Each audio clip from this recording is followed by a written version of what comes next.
Hello, and welcome to part 3 of our Betrayal series, Betrayal and the Abuse Survivor.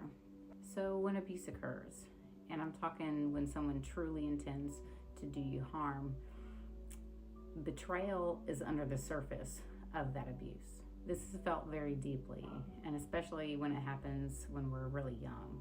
In our youth, we don't necessarily have a clear understanding of what's happening to us because it feels so normal. I'll use myself as an example. When I was young, I experienced sibling abuse, and when I was a kid, my siblings would defend me with vigor against everybody else.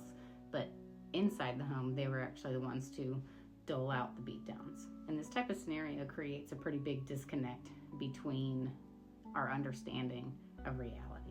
It turns the polarity of safe versus unsafe into these just kind of tangled knots. This person was supposed to love me, supposed to care for me. These people were supposed to be careful with me. They were supposed to listen and help me resolve issues and be present. They made me promises, and now the promises don't matter to them. Now I don't matter to them, but they defend me. They say they love and care for me, and I truly care for them back. It turns you into someone who can be loved in some really ugly ways, and you just accept that these ugly ways of showing love are love. That's what love is, right? And it makes it really hard to see the betrayal because you were conditioned to take a punch under the umbrella of love. Seeing the abuse as a betrayal of safety and seeing the abuse as a betrayal of trust actually helps us shift back into our power. Naming the offense for what it truly is, abuse as a betrayal, relieves the disconnection and allows us clarity on how we were truly hurt, not just on the outside, but on the inside. It builds the framework for boundaries on how we allow others to treat us.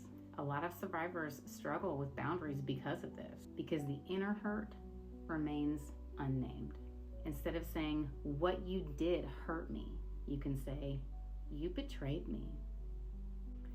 It alleviates so much of that disconnection because it lets us see the actions versus the words. Instead of just feeling all the heaviness, all the guilt, all the shame, all the hiddenness, all the secrets, we're able to pinpoint the exact thing underneath the abuse that they did.